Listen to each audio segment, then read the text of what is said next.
ভূতের মতো।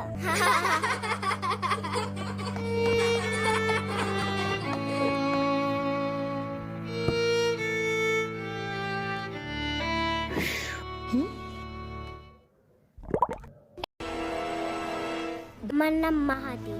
কি বলে কিছুই শুনি না, জোরে বলো। মাহাদি। আরে নাম বলতে যে কান্না করে কেউ। বসো। এখানে চকলেট বিস্কুট আছে, তোমার সাথে যারা যারা বসবে সবাইকে একটা করে দিবা, ঠিক আছে? দেখবে তোমার অনেকগুলো ফ্রেন্ড হয়ে যাবে। হ্যাঁ হ্যাঁ, দেখছো ওর না বলতে দিয়ে আবার কান্না করে দিচ্ছে।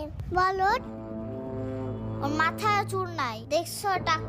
আমার কাছে কোনো টাকা নাই। চকলেট বিস্কুট নিবা? না না না, আমি চাই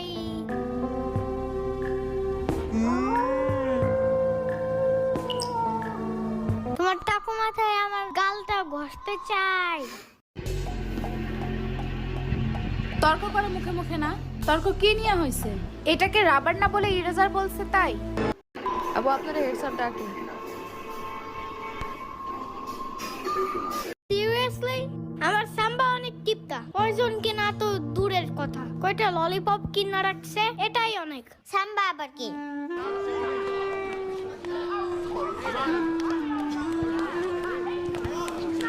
সারাদিন ভয় দেখায়, এখন শিশু বলে ভয় পাবো না একদম। কেন ছোট্ট মানুষ একটু বুঝায় বলা যায় না? এসব কাহিনীর কারণে পরীক্ষা মানেই ভয়ানক কিছু, এই ধারণা মাথা থেকে বাইরে হতে চায় না। বড় হওয়ার পরেও না, হাজারবার পড়ার পরেও বাচ্চারা সব ভুলা যায়। পড়াই তো হবে এমনি।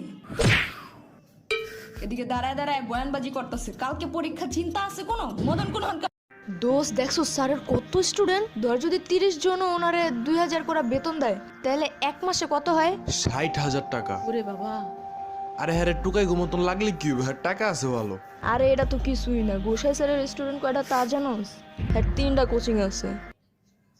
আমি তুলু, আমি শিখা, আমি ভাই, আমার নাম ফাহাদ, আমি আলো, আমি জম্বি। বাজে। বসো। মনে হয় ম্যান জম্বি ভয় পায়। এই ছেলে তুমি নাম বলো।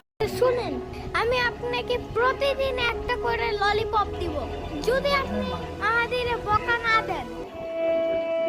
আগের টিচার শুধু ওরে ঝাড়ি দিত আর হাই বেঞ্চে দাঁড়া করাইতো, তাই ও স্কুলে আসতে চায় না।